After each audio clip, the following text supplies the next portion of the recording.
Assalamualaikum warahmatullahi wabarakatuh. Saya Asma Sisile Sekali Masola dengan NIM 210404502033 Prodi Bimbingan dan Konseling kelas B1.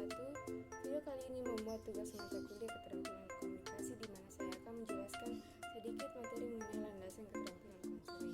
Jadi komunikasi sebagai landasan keterampilan konseling, di mana konselor sebagai salah satu jenis profesi bantuan berada pada posisi yang sangat diminati pada dekade terakhir ini. Berbagai permasalahan yang muncul dalam tatanan kehidupan individu dan bermasyarakat menjadi salah satu alasan dari ketertarikan tersebut. Profesi ini secara profesional diselenggarakan oleh konselor yang bekerja secara perorangan atau kelompok. Berikut tujuan utama menggunakan keterampilan konseling ini adalah untuk membantu konseling mengembangkan keterampilan pribadi dan insight strength atau kekuatan batin agar mereka dapat menciptakan kebahagiaan di dalam kehidupannya sendiri dan orang lain. Hal ini secara langsung berkaitan dengan tujuan akhir proses konseling. Pemakaian keterampilan konseling oleh konselor dibagi menjadi 5 tujuan berbeda, yaitu pertama seperti listening, memberikan konseling perasaan, dipahami dan diafirmasi. 2. Mengelola situasi bermasalah. 3. Problem manajemen. 4. Mengubah keterampilan buruk konseling yang menciptakan masalah bagi konseling. Dan 5. Mewujudkan perubahan falsafah hidup. Nelson Jones 2008. Keterampilan konseling terbagi menjadi 2, yaitu keterampilan dasar dan keterampilan lanjut. Capuzzi dan Grossi 2013. Keterampilan dasar konseling terdiri dari pertama, keterampilan penampilan meliputi kontak mata, bahasa tubuh, jarak, tekanan suara, dan aluran verbal. Yang kedua, keterampilan mendengar dasar meliputi pengamatan terhadap konseling, perilaku verbal, dan dorongan frasa dan membuat kesimpulan, refleksi perasaan, dan mengajukan pertanyaan. Dan yang ketiga, keterampilan self-attending meliputi kesadaran diri, humor, sikap menunjukkan mental terhadap diri, dan sikap menunjukkan terhadap orang lain, asli dan konkret. Sementara itu, keterampilan lanjut terdiri dari pertama, keterampilan pemahaman dan penolakan, understanding dan listening, meliputi 4 tingkat tinggi: keterbukaan diri, self atau disclosure, konsentrasi dan kesegeraan. 2. Keterampilan perilaku, dan yang terakhir keterampilan mengakhiri konseling.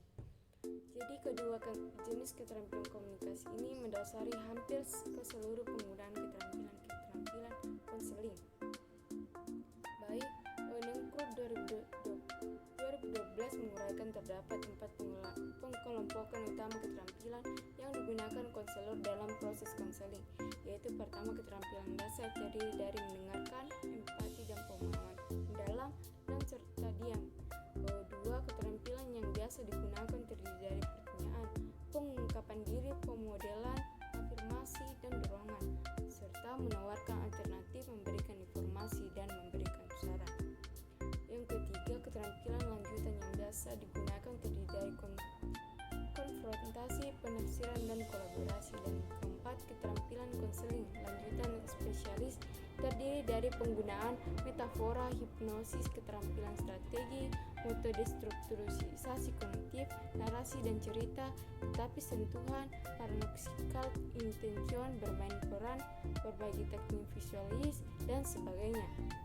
Secara empiris dapat dicermati bahwa sebagai besar keterampilan yang dikemukakan tersebut melibatkan kemampuan konselor dalam berkomunikasi. Salah satu bahasa yang lebih konkret tentang penerapan sejumlah keterampilan komunikasi dikemukakan oleh Nelson Jones 2008, yaitu pertama, komunikasi verbal, kedua, komunikasi vokal, 3, komunikasi tubuh, dan 4, komunikasi sentuhan, touch communication, dan komunikasi mengambil tindakan, taking action atau communication. Jadi komunikasi vokal, konselor dapat menyampaikan tentang apa yang sesungguhnya yang dirasakan dan seberapa responsif konselor secara emosional memahami perasaan konseling. Jadi komunikasi vokal mencakup 5 dimensi, yaitu volume, artikulasi, nada, penekanan, dan kecepatan berbagai. Jadi konselor menghendakkan komunikasi dengan suara yang lembut, dapat didengar dan nyaman didengar. Dari paparan tersebut diperoleh gambaran yang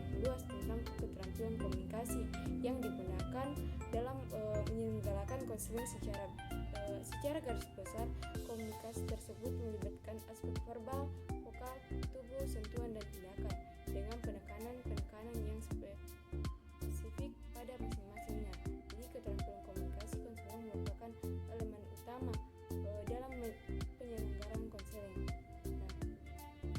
Mungkin itulah sedikit penjelasan saya mengenai komunikasi sebagai landasan keterampilan konseling. Kurang lebihnya mohon maaf, sekian dan terima kasih.